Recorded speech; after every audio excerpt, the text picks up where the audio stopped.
وَلْتَكُنْ مِنْكُمْ أُمَّةٌ يَدْعُونَ إِلَى الْخَيْرِ وَيَأْمُرُونَ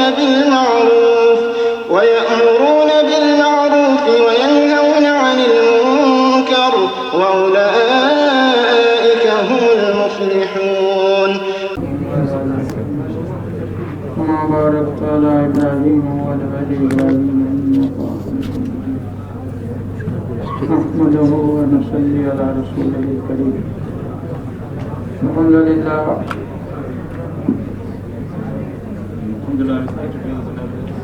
It's a very great blessing of Allah subhanahu wa ta'ala that Allah subhanahu wa ta'ala has gathered us here for the fikr of Deen.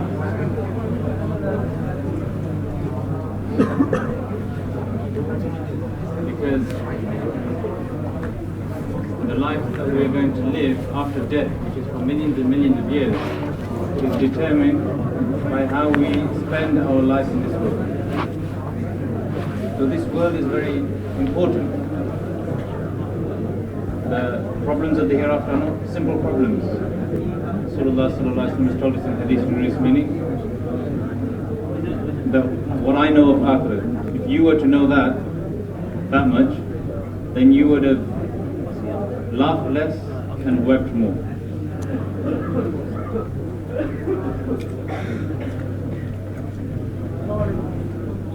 He said if you were to know about the anxieties and the worries of the hereafter, then you would have rushed into the jungles and left your families in preparation, exclusive preparation for the Akhirah. This is why, brothers, we have to talk about the Akhirah again and again, the life of the hereafter again and again. Insan is weak. Human beings, we are weak, so we forget. You see, we all know we have to pray 5 times a day. And this is fard upon every Muslim.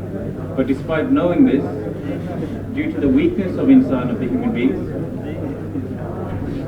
that what percentage of the Ummah actually prays Salah is very, very small. Hayya ala Salah, Hayya ala Falah, come to Salah, come to success. This is being announced in all 4 corners of the world. Not once a day, not twice, but 5 times a day. We're being reminded to remember to prepare for our death. So brothers, our coming here is not here to hear a bayan and eat some food. We're not here for that.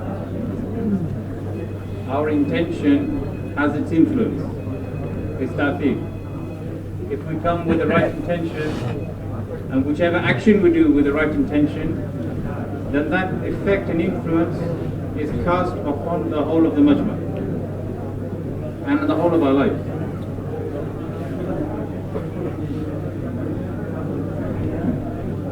Every action we do in this world has a great influence and impact on our lives in this world and also in the hereafter. In hadith it comes, we were hearing yesterday in Tabligh, that if an insan lies, then the smell of that lie is so bad that angels, they travel far distance away. Its effect on the angels, just on lying. When insan makes a good intention and puts his name for something good, then upon that intention, the angels can sense the fragrance of that intention. And they accumulate and they gather upon that intention.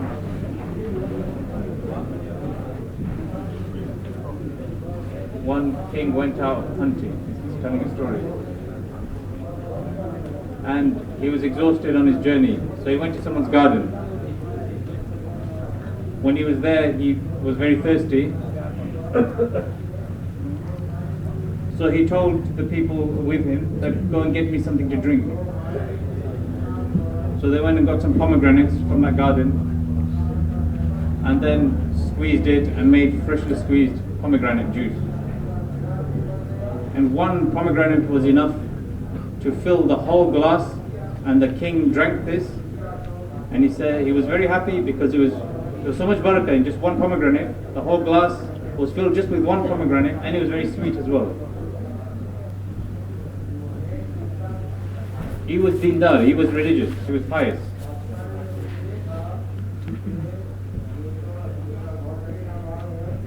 So the king thought, well, this garden, mashallah, It's got lots of sweet, the pomegranate is very sweet here, the fruits are sweet, the harvest is good. Then maybe we should put some tax on this garden. And so his worker went and got another pomegranate, and again squeezed the pomegranate. But this time, the glass didn't fill with juice. There's only a little amount of juice came to fill the gaps. And so you had to get few more pomegranates like this. And then this pomegranate juice, firstly it wasn't enough to fill the glass, and secondly it wasn't sweet, it was bitter. So the worker, the person who took the pomegranate from the tree and made the juice, prepared the juice, was deendar, was religious, was pious. And he said the people who have fear of Allah, the people who have taqwa, Allah subhanahu wa ta'ala gives them vision which people who are not religious won't have. This firasa, this far-sightedness, Allah subhanahu wa ta'ala gives as a gift upon those who are pious and obedient to Allah. So he explained to the king that your intention had changed. On the first reaping of the pomegranate, your intention was good. It was pure, it was just. You took the right steps, permissions and so on, and so what happened? One pomegranate was enough to fill a whole glass, and it was sweet. But the second time round, your intention became impure. You wanted to put some tax sanction upon the owner of the orchard, the garden. And so because of that wrong intention, its effect has fallen on the fruits and the whole of the garden. Like the time of Abdullah ibn Umar radiallahu anhu, that it was said at that time, the prey and the predators used to drink from the same source, from the same vessel.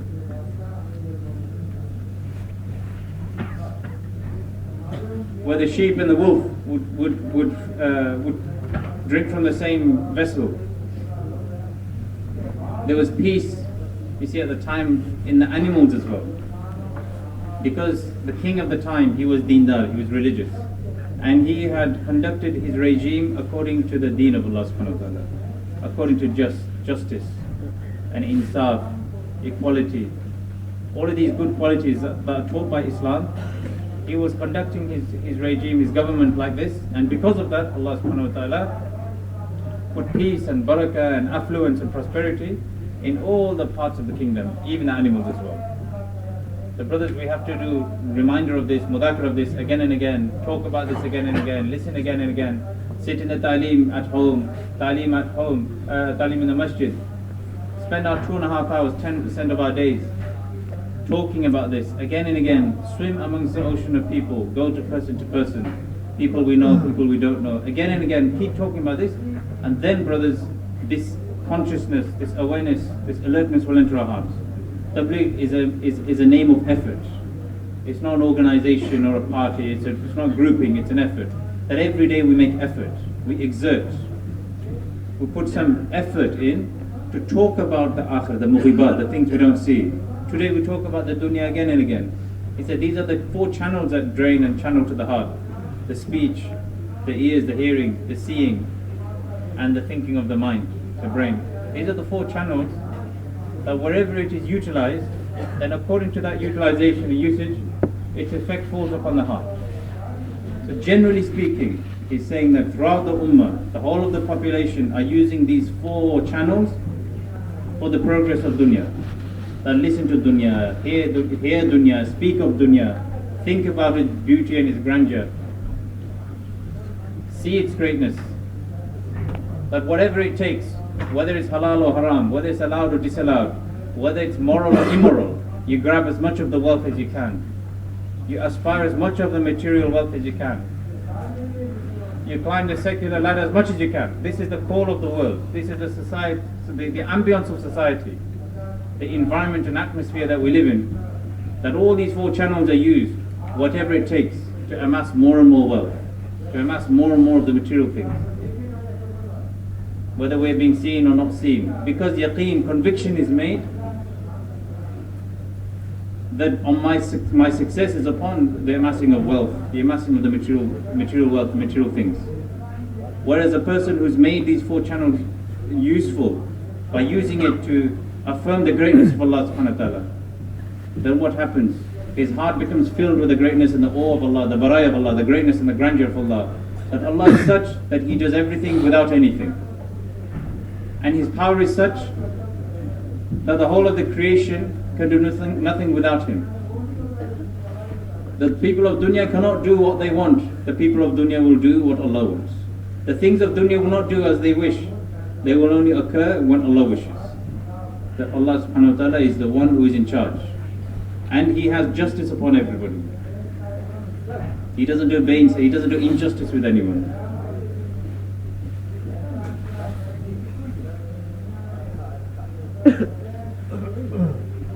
It is said that on the day of judgment, the justice of Allah subhanahu wa ta'ala is such that the animal with a horn, if it attacked another animal without a horn, then on the day of judgment both of these animals will be resurrected. And the one without a horn will be given a horn, and the one with a horn will be resurrected without a horn, and they will fight again. And the one that had lost the fight in dunya would win the fight in afterlife, and then they will be made into dust. Then they will be turned into dust. And then the onlookers, the disbelievers and the weak Muslims, the people, the sinners, the fasiqeen and the disbelievers, on seeing this, they will say, if only I was like an animal, so that I would be turned into dust today as well. The fate of this animal is better than the fate that I am about to encounter. This animal has been given its revenge and justice has been established, and now this animal is turned into dust. But for me, I'm not going to turn into dust. So brothers, we have to think, how much of insaf is there in my life? So through the work of Dawah and Tabligh, brothers, we are getting the reverence and qadr of this kalima, and we are saving this iman and all its implications of justice, implications of morality, ethics and all these things, to save this and take it with us to our qabr, to our graves. This is the work of Tabligh and Dawah. The world and the atmosphere around us is he's saying it's poisonous. Because the concern of humanity, of the world today, is how more and more can be achieved of dunya, and how the Muslims can leave the Islam. So the help of Allah, which is attributed to the Islam within the Muslims, can be left, can be lost. Because the help of Allah is not with Muslims. The help of Allah is with the people who follow Islam. Being a Muslim is not enough, but following Islam is what is required. So today, the greatest problem of the Ummah today, wherever you go in the world, he's saying, nobody can be saved from this. That even within the Muslim homes, it is difficult to save our iman. This is an established fact. Wherever you go in the world, there is a poisonous atmosphere in the air that we're breathing. You say, look at the kitab of Fadail that we read, which is so many 50, 60 years old right now. Even at that time, as the Shaykh has written, that it is not astonishing to me that a person has worshipped an idol and whole life he's been kind of worshipping an idol in a temple or a church or some other form of worship, place of worship, and then to die as a kafir. This doesn't astonish me. But what astonishes me is that a person is known as a Muslim, born in the family of Muslims, with a Muslim name, with a Muslim lineage and kunya, lives his life as a Muslim, yet on the day of judgment he is raised on the register of the non-Muslims. This was written by Shaykh al-Hadith, rahmatullahi, 50, 60 years ago, half a century ago, before all the technology and gadgets had come into being. So brothers, the greatest problem today, the greatest masla, he said, is about iman. To establish iman, to save this iman, to leave this world with the correct level and caliber of iman. This is the greatest problem of every insan. You see, there are three types of iman. There's one type of iman which is the iman of the angels. Their iman doesn't go up or down, because they've seen Jannah, Jahannam, they've seen Allah subhanahu wa ta'ala, they've seen all the things that we can't see. They don't have any inclination to sin. And they've been created only to worship and obey Allah subhanahu wa ta'ala in a certain manner. Some angels are decreed to be in ruku for the whole of eternity, for the whole of time, or a certain period of time. Other angels are decreed to be in sajda, other in qiyam, other in qa'da, sitting, standing, prostrating and bowing. And the combination of all these four postures is the salah that we pray. You get one rakat, one unit of salah, constitutes all the positions of the angels. So these angels, they don't have any decrease in their iman. They don't have any increase in their iman, because their iman has reached the top level. The next type of iman are the iman of the prophets. They are people like us, human beings like us.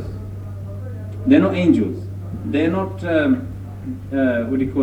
completely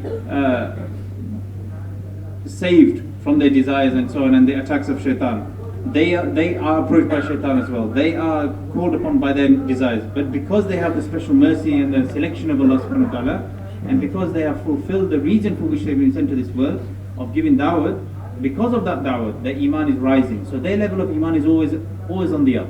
The gradient is always positive, always going up and up and up. This is the iman of the prophets. Because daily their activity is constituted talking to the people and negating the creation and affirmating the creator. Nafi of the creation and ithbat of the creator. That your job is not doing, your shop's not doing, your fields aren't doing, your agriculture is not doing, your might and power, your wealth and prosperity and majority, these things will not do and has never done and are not doing. But success and failure, respect and disgrace, life and death, happiness, sadness, health and sickness, everything, all the conditions, wealth and poverty, everything is in the hands of Allah subhanahu wa ta'ala. This da'wah was given by the prophets. Their field of effort were the hearts of humankind. And because they were giving da'wah again and again and again and again, their iman was always on the rise, always going up, always going up. And the third level of iman, type of iman, brothers, is the iman that we have, which goes up and goes down. Al-iman yanqus wal yanzil. The iman that goes up and the iman that goes down. This iman will go down if effort is left, and the iman will only go up if effort is made. So in this effort of da'wah and tabligh, we are talking about the tenets of iman again and again. We are talking about the conviction of iman again and again. And we are recognizing the success is not in the things of the world, but the success is in what Allah subhanahu wa ta'ala described in the Qur'an. That the people who have been saved from the hellfire and has entered into paradise, only that person is successful. And Allah subhanahu wa ta'ala mentioned in another verse that such people who live that life, they will be given a peaceful, happy, hayatun tayyibah, clear, peaceful, pure, clean life in this world. They may eat simple food, sleep in a simple house, lie in a simple bed. The Sahaba, they didn't mind even if stones were tied to their stomachs out of intense hunger. But because of virtue of their iman and their amal, good iman, strong, convinced belief, conviction, yaqeen upon their belief on iman, and the manifestation of that in their amal, Allah subhanahu wa ta'ala gave them such happy life in this world and the hereafter, that they've been declared as successful by Allah subhanahu wa ta'ala. And so Allah subhanahu wa ta'ala said, the person who is saved from the hellfire, وَمَنْ زُحْزِحَ عَنِ النَّارِ, and has entered into paradise, وَأُدْخِلَ الْجَنَّةِ فَقَدْ فَازَ. Faqad means only, exclusively only this type of person, this category of people who have fulfilled this requirement of being saved from the hellfire and have entered themselves into paradise, only that category of people, faqad, only and only, faz. Faz means successful. Only they are successful. Only they have achieved triumph. So he's saying all the other factors are meaningless before this condition of Allah subhanahu wa ta'ala. So the people of Nuh alayhi salam, they had majority. And the people of Aad, what did they have? They had capital, they had wealth. And so Allah subhanahu wa ta'ala mentions these aqwam sabiqah, these previous nations.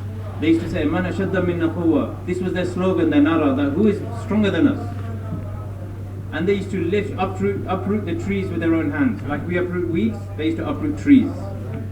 And then Allah subhanahu wa ta'ala, He showed who is stronger than them. That Allah, His might is stronger than them. That the wind came and they were destroyed. Then the next people that came were the people who were engineers. Muhandithin, they were engineers. They used to make, this certain nation, they used to make their buildings inside mountains. They used to carve it out of the mountains. And they had such buildings that was sheltered from the wind and from the weather and from erosion and all the kind of all weathering. So they thought they were strong people, that their shelter, their accommodation, their towns, their communities were protected. But Allah subhanahu wa ta'ala, He showed them His might. An angel made such a noise all of these houses, all of these carved out homes from the mountains, they were destroyed. Allah subhanahu wa ta'ala, He used angels in some cases. In other cases, He used birds. He's talking about the ababil, certain birds that you see in Arabian Peninsula. These are small birds. Allah subhanahu wa ta'ala sent His army. Not army of soldiers or army of weapons and tanks. These are armies of birds. Small birds, not big birds. Little sparrow type birds. And each one took a little pebble, little stone. So small that you could just fit between their beaks. Not a big boulder, not a big massive brick. Tiny, tiny pebble. And then what happened? That when they were sent by Allah subhanahu wa ta'ala to Abraha. Abraha was a man, a king that came from Yemen, from the southern end of the peninsula, who wanted to build his own replica of the Kaaba. And he wasn't happy that this Kaaba was attracting so much attention. That people from all over the world were coming, trading, and economy was so good in that region. And the region was flourishing economically, and he wasn't happy that everyone was going there. He built his replica in his land. No one was coming there. No one was interested. So he thought, okay, let's displace all of that majma, that congregation, so they come over to me, and so that my region, my country, my name and everything can rise. So let's go and destroy the Kaaba. But Allah subhanahu wa ta'ala Himself has taken responsibility to protect this Kaaba. So what did He use? Allah didn't use any angels. He didn't use any army, any military. He didn't use any weapons. What did He use? He used birds, and each bird had a little pebble, little stone. And then what happened? The army of these birds came, and then they threw their stones from their beaks, and it just dropped. And it dropped through the people who was the army of Abraha, who were sitting with their force and the military might. And they were traveling not on donkeys and horses and camels, but on elephants, which is an unseen phenomenon in Arabs. And if elephants, in the deserts to travel across. So anyone seeing this, they were astounded. Elephants traveling across the desert like this. But Allah subhanahu wa ta'ala, He didn't take any effect from this. Allah subhanahu wa ta'ala just sent these ababil birds, little birds with little stones, and they dropped, and they went through the heads and the backs of the army, and it penetrated through their bodies, and it went through the elephants, and the whole army, elephants and riders, all became minced, all died, finished. So no sword had to be unsheathed. You see, no arrows had to be fired. No training had to be done. This was the responsibility of Allah. So like this throughout the Qur'an, this is narrated in Surah Fil. We recite it every day in our Salah. Alam tara kayfa, have you not seen? Fa'ala rabbuka, how your Rabb had done bi ashab al-fil, with the people of the elephant. Allah subhanahu wa ta'ala is asking rhetorically, have you not seen, have you not heard about what had been encountered by the people of the ashab al-fil? So brothers, this happens by the will of Allah subhanahu wa ta'ala. And the same help of Allah subhanahu wa ta'ala that came to those people of the past. How Allah protected the Kaaba, and Allah protected His prophets, and Allah protected the believers. The same help of Allah, administration and nusra of Allah subhanahu wa ta'ala will come to you, me and anybody in this world, of today or of the future, as long as our iman is strong. And the iman needs to be made, and this will only be made through dawah, through invitation. This is why Rasulullah sallallahu alaihi wasallam, the first lesson was a lesson in the effort of iman. We all know this, that when Rasulullah sallallahu alaihi wasallam became a prophet, upon that time, Hajj, Zakah, fasting, praying, these weren't fard, these weren't obligatory. Nobody knew how to pray even. Nobody knew how to do Hajj. Nobody knew how to give Zakah. Nobody understood what was meant by fasting. All of these worship of Allah subhanahu wa ta'ala, these weren't known to the Ummah. The only command was that, all you people, you say the kalima and you will be successful. Ya ayyuhan qulu la ilaha illallah tuflihu. That, all you people, you say la ilaha illallah, not just with your tongue, but with your hearts. Believe it, be convinced by it, and then you'll be successful. And Mi'raj, Al-Isra, took place 9 years after the Nabuwah, the prophethood of Rasulullah sallallahu alaihi wasallam, the night ascension of the Prophet sallallahu alaihi wasallam. And on that occasion, Salah came down as fard. Until then, Salah was not fard. Salah, praying, was not obligatory or mandatory on the Ummah. Up until then, not a single Sahaba had prayed, because they didn't know how to. There was no command to pray. Hajj came right at the end, Hajjatul Wada, the last Hajj of the Prophet sallallahu alaihi wasallam, 2 months and a few days before his demise. Only on that occasion Hajj became farz. So the beginning, the onset of Islam was not on ibadah, was not on the worship of Allah subhanahu wa ta'ala. See, Islam is not about worship only. There is a strong foundation and basis, asas of Islam, which is dawah. And the first place that was used was the house of Arqam radiallahu anhu and the house of Abu Bakr radiallahu anhu. The masjid wasn't even used. So this dawah work is not based on a mosque. That my masjid allows jamaat or my masjid doesn't allow jamaat. This is not the issue. The issue is we do the effort. He's saying that we complain, we don't have a place to do ta'aleem. No, it doesn't matter you have a place or you don't have a place. The pioneers of this effort, they started beneath a tree. They started in the home of Arqam radiallahu anhu, Abu Bakr radiallahu anhu. And then when they used to gather there, they used to do three things every day. First thing they used to do was discuss the revelation that had come down. This is called ta'aleem, teaching and learning. The second thing they used to do is mashwara, وَشَاوِرْهُمْ فِي الْأَمْرِ. That you consult within one another what to do, how to do. And they used to put their heads together, hearts together, minds together. How can we flourish the deen? How can we spread the deen? And the third thing they used to do, they used to go for jawla, ziyarat, mulaqat, visits. These three things take place in every masjid. This is the aim. Every masjid of the world should have 5 amal. Of these 5, 3 happen daily. Daily mashwara, daily ta'aleem, and daily 2.5 hours effort. This is all coming from the time of Arqam and Abu Bakr radiallahu anhu and the Makki tartib, the beginning, pioneering era of Islam. So respected brothers, Allah subhanahu wa ta'ala's greatness was established. Dawat was being given. The community of the Muslims, even though they were small in number, the iman was strong in caliber. Why was this? Because daily they were giving dawah, talking about Allah, reaffirming the greatness of Allah, reminding each other about the greatness of Allah subhanahu wa ta'ala. So this was the first dawah that the Prophet taught. And the second dawah, after talking about the greatness of Allah, was a dawah upon the akhirah. To shift the attention from the creation to the creator, number one. Number two, from the dunya to the akhirah, from the worldly life, the shortness of the worldly life, the temporary existence of this life, the shortness and the weakness of this life, to the vastness and the eternity of the life of the hereafter. That the day of judgment, how long is it? 50,000 sana, 50,000 years. You see, Israfil alayhi salam, one angel, he will blow the sur, the trumpet, the horn, and everything will be destroyed. No building, no mountain. You see, there will be nothing, no place, no shade, nothing to cast a shadow. The only thing that will be left, the only shadow that will be left will be the shadow of the throne of Allah subhanahu wa ta'ala on the day of judgment. So on the first blow of the trumpet, the whole of the world will shatter.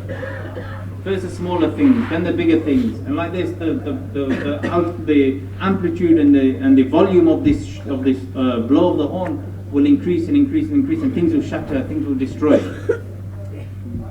Everything will be destroyed. And then only Allah knows. So many years later, so much time later, a period of time later, this angel will blow the second trumpet. And on the second blow of the trumpet, then the resurrection will take place. And in that period, there will be pin drop silence. No one will be there to respond. Allah subhanahu wa ta'ala will ask, Limanil mulk al-yawm, to whom does the kingdom of today belong? Not a single person to answer. No king, no queen, no army, no prime minister, no politician, nobody, no leaders, no father, no mother, no granddad, no grandmother, nobody. The whole of humanity, the whole of creation will be silent, will be absent. Not a single person will be there, not a single thing will be there. From the whole of creation there will be nothing. And then Allah subhanahu wa ta'ala himself will reply, Lillahi al-wahid al-qahhar. That all of this kingdom of today, meaning the whole of humanity, whole of creation, the only one to whom it belongs is Allah subhanahu wa ta'ala, the one and only, the one who is almighty. Then when the resurrection will take place, then the people will be stood up upon the platform of copper, the field of copper. The sun will be brought very close to one's head, and people will be sweating from the heat and the anxiety and the depression of that day. People get worried and stressed here, but the stress of the akhirah is such that people will be biting their nails, scratching their heads, and they'll continue to do so through their skulls, biting into their elbows, stressing, worried. And people will be within will be dry. Some would have their sweat up to their ankles, some up to their knees, some up to their hips, some up to their navel, up to their chest, up to the thorax, up to their collar, up to their chin, up to the nostrils, and some will be drowning in their own sweat. Dependent upon how much disobedience and sins that person had done. But Allah subhanahu wa ta'ala will say those who lived a life of obedience, Allah will enlighten their faces with the radiance of obedience. They will sit upon the pulpits of pearls with the prophets under the shade of Allah subhanahu wa ta'ala. They will enter into a place called paradise, where a place, he's saying, the barks of the trees are made of red rubies and emeralds. The ground will be made of saffron, giving us sweet fragrances of musk. And the palaces of this place of paradise is such that from inside you can see outside, from outside you can't see inside. Each palace will have 70,000 rooms. One type of palace will be a pearl with no cracks, no joints. Another type of palace will be made of bricks, one brick of silver, one brick of gold, and the musk in the mortar in between, the cement in between will be of musk. And Allah subhanahu wa ta'ala, this is the accommodation of paradise. The ground of paradise is fertile, saffron, made of saffron. The trees will be so big that if a horse was to walk, a baby lamb was to walk from the trunk outwards for 100 years, it will carry on walking, it won't come out of the shade. In another narration, it will carry on walking, the baby lamb will carry on walking, and its ribs will crack out of old age, but yet it still won't come out of the shade of that tree. The fruits of this tree are such, one bite is enough to satisfy hunger for 500 years. 70 flavors on each bite, and each bite with a different level of taste. And the ladies of paradise, the damsels of paradise, will have pure love for the Jannati, for the Ahl Jannah, the person of Jannah. We need to hear this again and again. That if your fingernail was clipped and thrown into this world, the whole world will outshine with its beauty, the fingernail, like the sun outshines the moon in the morning.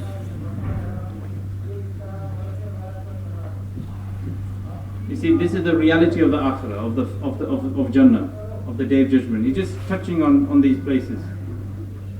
Many times through the hadith and the narrations, he said that you should keep remembering the marhala, the hurdles, the obstacles, the stages of the Akhirah. The Sahaba, on hearing the scenery of Jannah, many of them used to pass away out of ecstasy. No.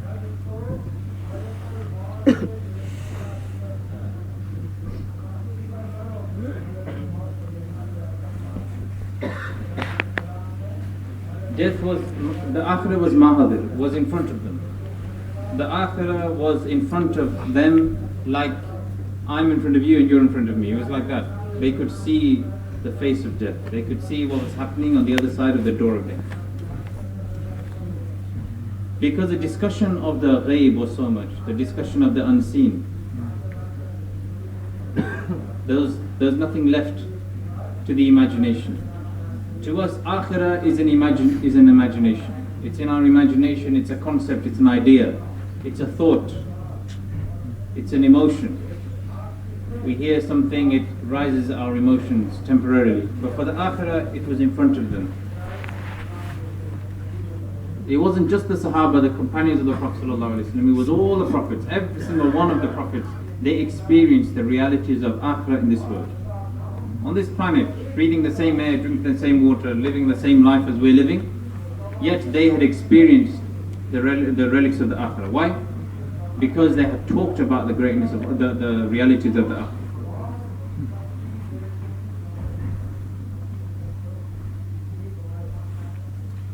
So brothers, this is coming to all of us. When anyone passed away, straight away the announcement was made. Don't worry about yourself now. For him, death has passed. He's not going to die again. The one who has just died won't die again. But the ones who are watching the dead are about to die. So don't worry about him. Worry about yourself. Don't lament and cry over him. Bereave over yourself.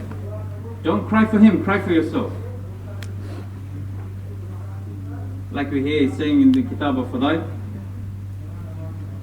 that Ibrahim alayhi salam wanted to know what was the condition of the transition of death, the Sakarat al-Maut.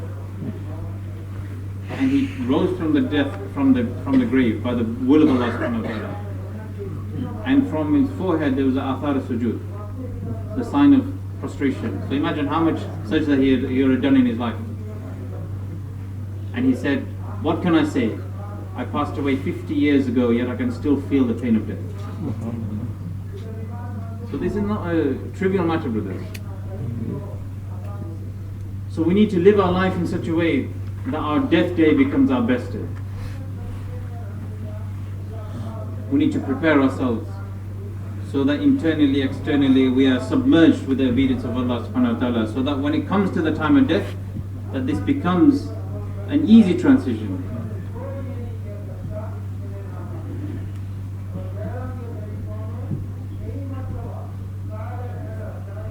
He said, if you look at the way of Islam, the way of Deen, the way of the Sunnah, one preferred and chosen method. And this method, it doesn't change, it doesn't flex and adjust with the time and the era.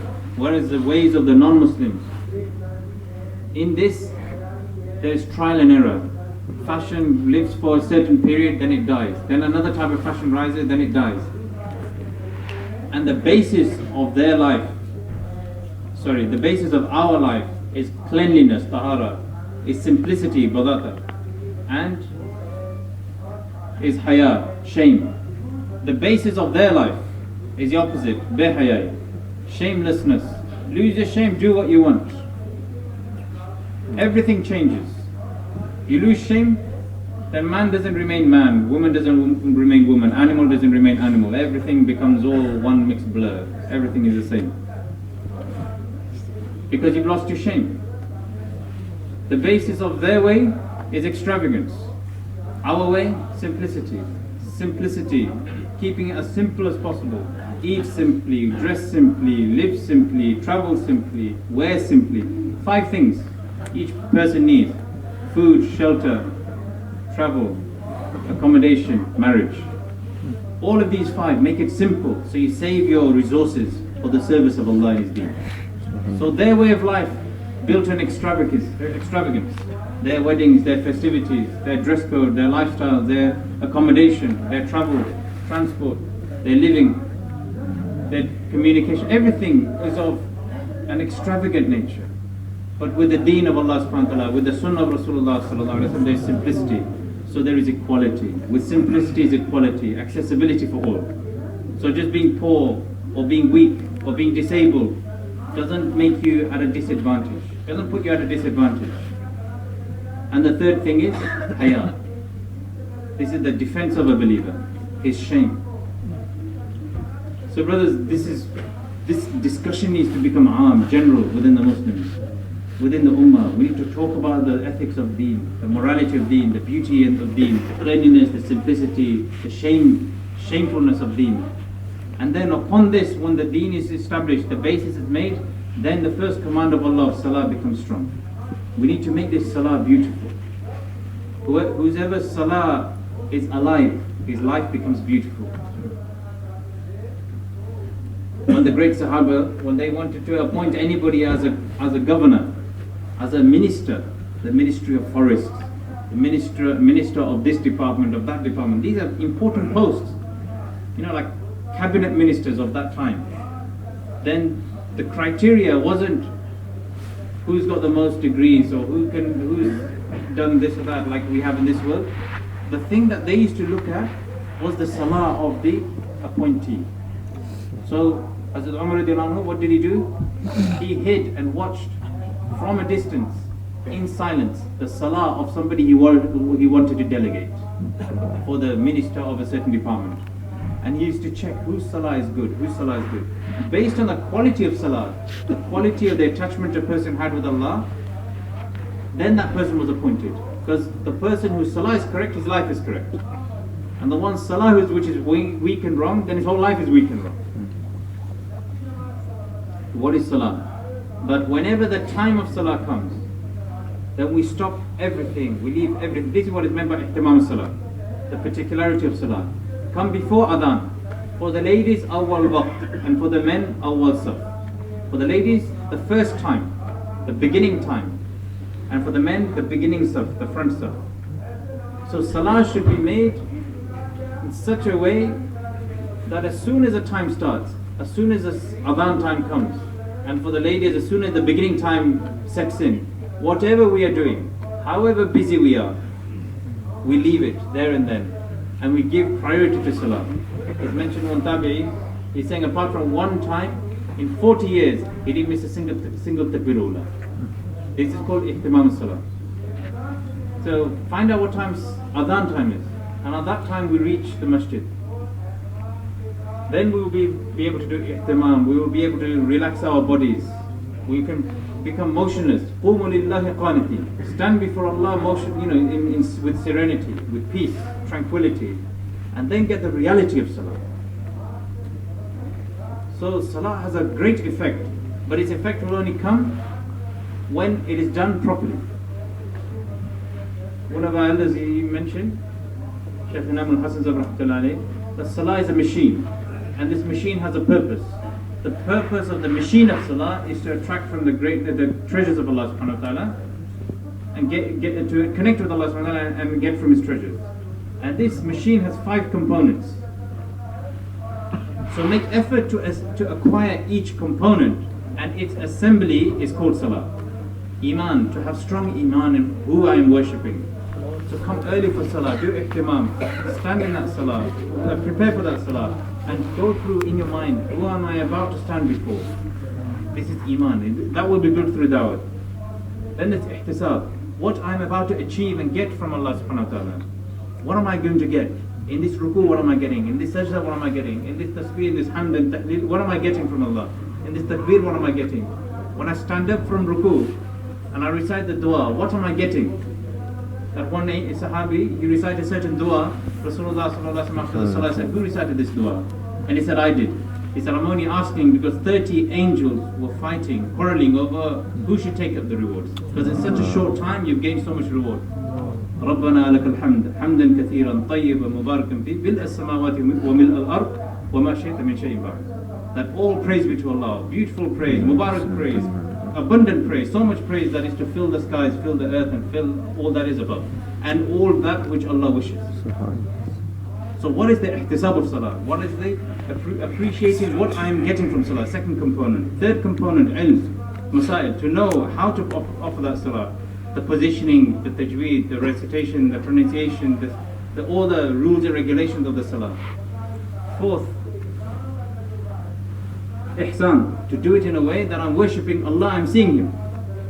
This is the ala, this is the highest level of salah. And if I can't reach this, then the adna, the lowest level of salah, is to recognize that Allah is watching me. Below that, this is just exercise. We're just moving up and down. Salah, by the will of Allah, will be accepted. Our fard will be accepted. We don't have to worry about me not praying. But what is wanted from salah, from this machine, we won't be able to get we won't be able to achieve the purpose of this machine, because ihsan have not been achieved. And then the fifth component of this salah is ikhlas. To offer this salah only to worship Allah subhanahu wa ta'ala. One person came, Hazrat Dawah radiallahu anhu narrates, he came to Rasulullah sallallahu alaihi wasallam. He was a sahabi. He said, O Prophet of Allah, I worship Allah, which includes salah. I worship Allah and I do it to please Him. But sometimes in my heart comes, I want to please somebody else. Sometimes it comes in my heart, a whisper that maybe I should do it for him. I'm doing it for him, that person, this person.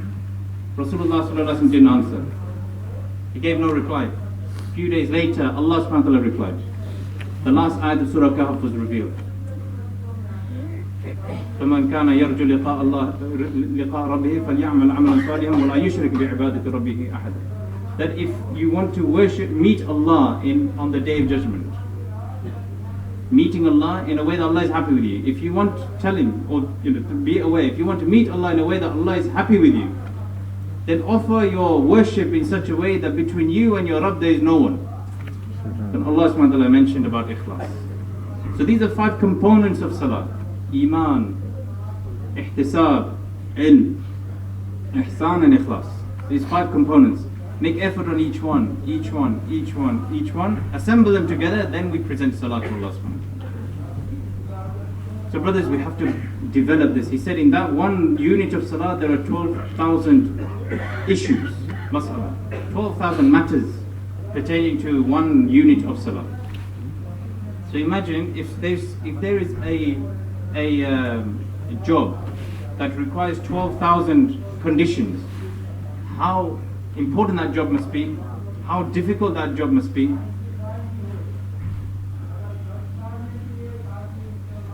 So brothers, salah is something we need to take seriously. We need to learn this salah. Not just the do's and don'ts, that's one of the 5 components of salah. But all the other four, we need to learn this salah, prepare this salah, present it properly to Allah. So brothers, all of this deen, iman and salah and the whole of deen, we need to bring into our lives, and we have to spread it to others. This job is ours. It is our job to pass on the message. It's not our job to convert people, to make somebody a strong Muslim. No, this is not our job. Even the prophets couldn't convince their families. And they made so much effort. Look at Nuh alayhi salam, he said, in so many years, 900 years, 950 years, people put their fingers in their ears and they put cloth and bags in front of their eyes, and they turned away from Nuh alayhi salam, yet he continued his resolve. Inni da'awtu qawmi. I went to the people, I gave da'wah to the people, layla wa nahara, night and day, night and day, night and day, continuously. Perpetual effort, untiring effort, complete exhaustion for the sake of Allah, with no break, no rest. He carried on, and about 80, 85, 82 people became Muslim. He's saying that if you work it out ratio-wise, not even one person embraced the deen of Nuh alayhi salam, embraced Islam in 10 years. It was over 10 years it took to get one person. Over 20 years it took to get two people like this. But he carried on. He didn't look at the results, because the da'i, an inviter, doesn't lose hope, doesn't lose faith, doesn't lose hope. Because our job is to give da'wah and give dua, make dua. Give da'wah and make dua. And the dua comes before the da'wah. If we're not making dua and we're just giving da'wah, then we will lose steam, we'll lose fuel, we'll lose hope, we'll become angry, we'll become hopeless. One Shaykh was saying that if you give da'wah and the person you give da'wah to doesn't listen, and on that you either become hopeless or you become angry, then tell yourself you're giving da'wah to yourself, not to Allah. So we have to give da'wah, we have to make dua, we have to give da'wah. And our intention, da'wah is for the invitation, is for the inviter. And the whole intention when we are giving da'wah is not to change this person's way of thinking and being and living. We're not doing it for him, we're doing it for me. That each time I am telling somebody, reminding somebody about Allah, about the akhirah, about the amal, then each time I'm doing that, I'm knocking myself. I'm re-tapping myself on the straight path. So we need to keep checking ourselves. He's saying that every day before we sleep, we should think, is my fikr for dunya increasing or decreasing? My fikr for akhirah is increasing or decreasing? Keep checking these three things, he says. Your amal going up or down? Your attention from the creation to the creator going up or down? Which way is my thoughts in my heart going? This muhasabah we have to do. That Allah gave me a whole day. Thursday, the 28th of February, the last day of this month. Allah gave me a whole day. In this whole day, what words did I speak, and what actions did I do, and what effort did I make that advanced my thoughts, my fikr, my tendency, my raghbat towards Allah subhanahu wa ta'ala and away from the creation? And what actions and what speech and what activities and what deeds did I do that has pushed me away from the life of this world towards the life of the hereafter? And muhasabah, how much have I said, and how much have I done, and how much have I shown through my actions, through my thoughts in the last 24 hours that proves that my attention was turned to a'mal rather than ma, towards the deeds and the actions that please Allah rather than the things of the world and the wealth and the provisions of the world. And then daily, brothers, we will do afsos, we will do nadamat, we will have regret. That work out on minutes, how many hours? 7 hours to work, 3 hours to this, 2 hours in the shop, 1 hour here. Out of 24 hours, I've spent 23 hours, 23 and a half hours, 24 hours nearly, completely for the dunya, completely for the provisions of the world. So much we are doing for the world, such little we are doing for the akhirah, such little we are doing for the deen. Imagine the man, brother, who goes out for 40 days. In the whole year he spends 40 days. In 40 days he spends £200.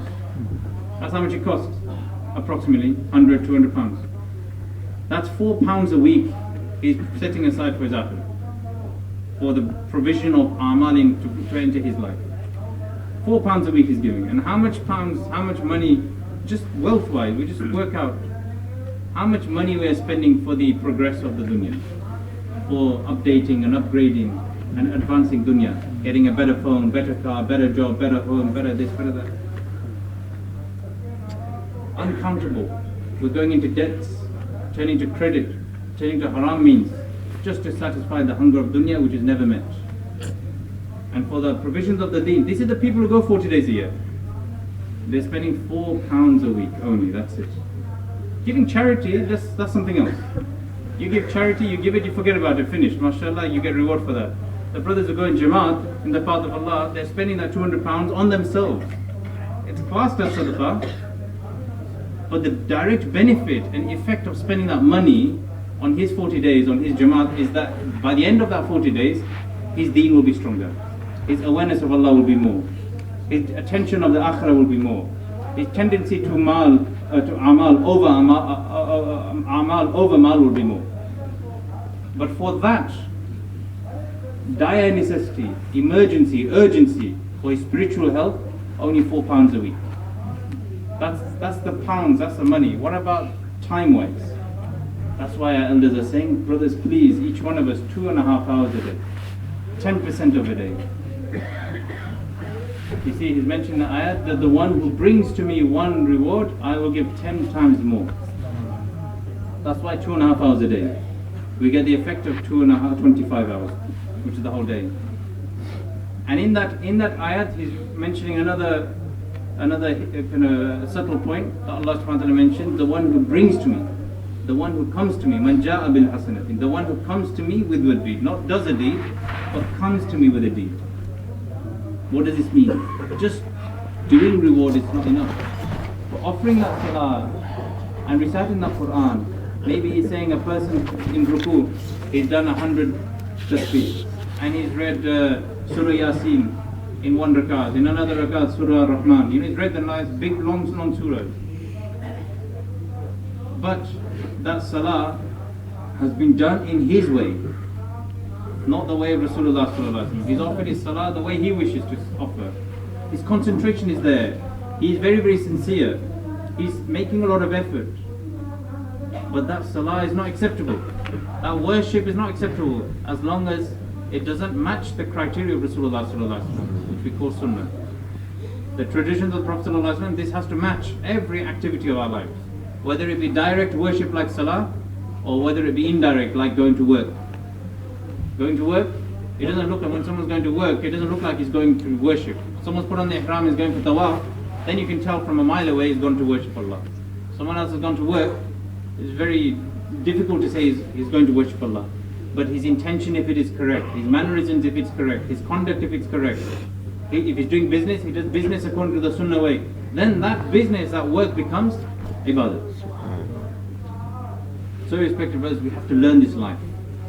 This is why we need to give money, give our health, give our wealth. He's saying that the people on the Day of Judgment who will have mountains of rewards. Prophet ﷺ asked, who are the muflis people, the people who are very, very unfortunate? Sahaba asked, who are these people? He said, they are people who will reach the Day of Judgment with mountains of reward, mountains of salah, of hajj, zakat, and sadaqah, and charity, and all these good things he did. But he didn't just do the rewards, he did the rewards, but he didn't bring the rewards. Why? Because he didn't fulfill the rights of the people around him, of his parents, of his wife, of his children, of his in-laws, of his brothers, of his sisters, of his neighbors, of his elders, of his teachers. He didn't fulfill these rights. And so each one will come. The son will come, the father will come, the mother will come, the wife will come, the friend will come, the neighbor will come, the stranger will come. All of these people will come and say, at this time and this occasion you didn't do this. This was ordained upon you to do for me and you didn't do it. You signed this form where you shouldn't have signed, and that money was meant to be for this person. You are not the rightful owner of the. Each of these kind of settlements will be made. At that time there will be no currency of pounds and dollars and euros. The currency of the akhirah will be rewards. That will be the currency, the Benjamins of the Akhirat will be rewards. So at that time, a person will say, okay, I didn't fulfill your right here, take how much you need. And he'll say, give me this many thousands of rewards. So 2 years of Salah gone, 3 years of Salah gone, 1 Hajj gone, 2 Umrahs gone, 4 years of Zakat gone, 3 years of fasting gone. All of these rewards going. So from that, what do you call it, mountain, he'll be scrounging around looking for rewards and be nothing left. Not a single reward left to his name. And still there'll be queues of people. Like, you did this, you did this, you did this, you did this, you did this. He said, well, I have no rewards. He said, okay, take my sins. So now the sins of others will be laden on him. So this person, Rasulullah said, will be muflis, will be unfortunate, very unfortunate, that he reached the day of judgment, having done lots of reward, but he didn't reach the day of judgment, having saved lots of rewards. So brothers, ikram and what do you call it, ithar, love and respect and honor and good feelings and good attitude and having a serviceful manner. See, being good with our subordinates, with our friends, with our strangers, with people we know, people we don't know, our elders, our youngsters. This is the morality of Islam. This is the beauty of Islam. This is what glues and gels brotherhood within Deen. And everything we do for the sake of Allah subhanahu wa ta'ala.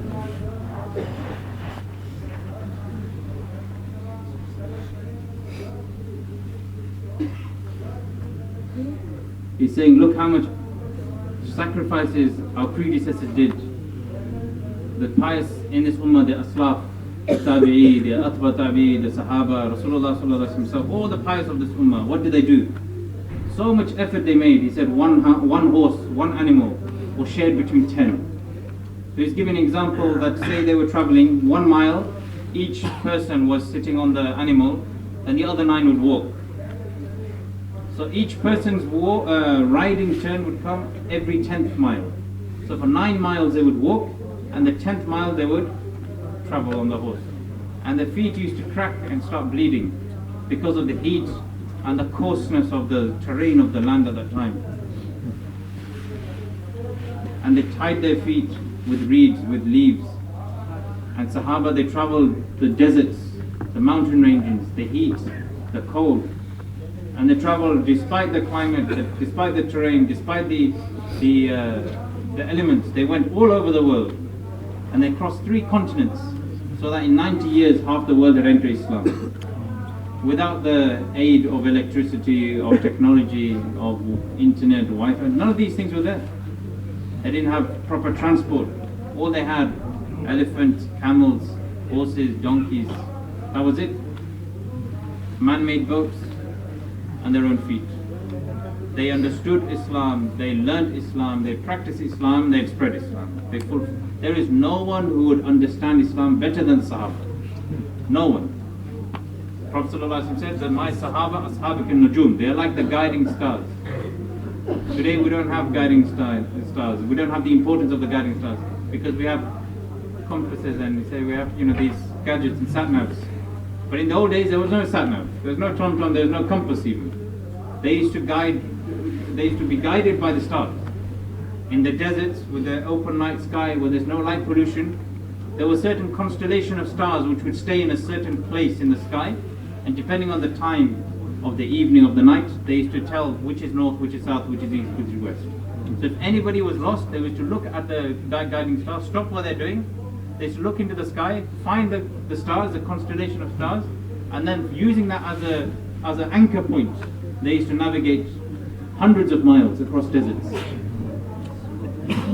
So in those days, he's saying that if somebody was lost, what would they do?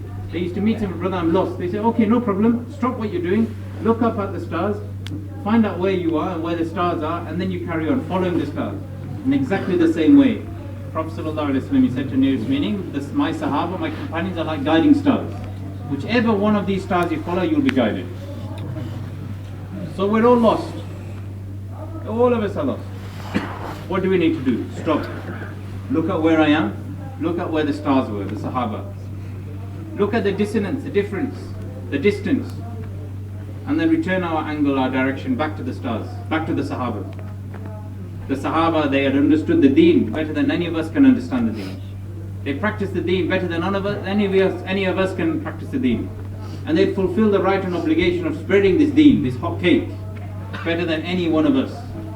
Rasulullah sallallahu alaihi wasallam, he said, "Ballighu anni walau ayat." Spread to others, even if it be an ayat. He's not mentioning this. Last week in our Markaz in Birmingham, Maulana was explaining this ayat, this hadith, that it's like a son telling his father, oh dad, give me some money, even if it be a pound, even if it's 10p, even if it's a penny. Oh dad, please give me a pound, please give me some money, even if it's a penny. It's as if Rasulullah sallallahu alaihi wasallam begging to us, to the Ummah, oh my beloved Ummah, you spread the Deen to others, even if it is just one sentence. So this obligation is on all of us. The Sahaba, they understood this. Not with emotion, but with wisdom. Wisdom should not be replaced by emotion. Brothers, emotion leads to revolution, but wisdom leads to evolution. This effort is an evolution of thought, of fikr. It's a gradual change, a firm, constant change upon the commands of Allah subhanahu wa ta'ala, the ways of the Prophet sallallahu alaihi wasallam, and the footsteps of the Sahaba Kiram radiallahu anhu. He's saying many countries of the world, very close to here, 3 hours, 4 hours flight, within our continent, where the people, they will have Muslim names, but because of lack of effort, because of our negligence, they're on the brink of leaving the Deen. If effort is not made, then the Deen will leave their lives, and very soon it will leave our own progeny, our own children. And for us to stay on the Deen will be tricky, and for us to die upon the Deen will be difficult. We have to create this environment so that the coming generation have an environment to live the Deen by. Not just the picture and the imagery of Deen, but the reality of Deen. Brothers, Tabligh is not a Jamaat, it is not a group, it is not a constitution or an institution, it is just a prescription. The brothers, you get ready, spend some time in the path of Allah so that you can learn the Deen in its totality and reality. You can practice the Deen in its reality and totality. And you can spread the Deen in its reality and totality. This is the responsibility, the mas'uliyah of every single believer. Male, female, old, young, whichever country, whichever language you speak. This is the responsibility of every single believer to learn the Deen, to practice it, to spread it in its totality and its reality. Not the way I think, not the way I find easy, not the way I believe, not the way that conforms to my desires and my way of life. No, we will learn the Deen in its original form. Al-yawma akmaltu lakum deenakum. Today the Deen has been completed for you, no addition or deletion.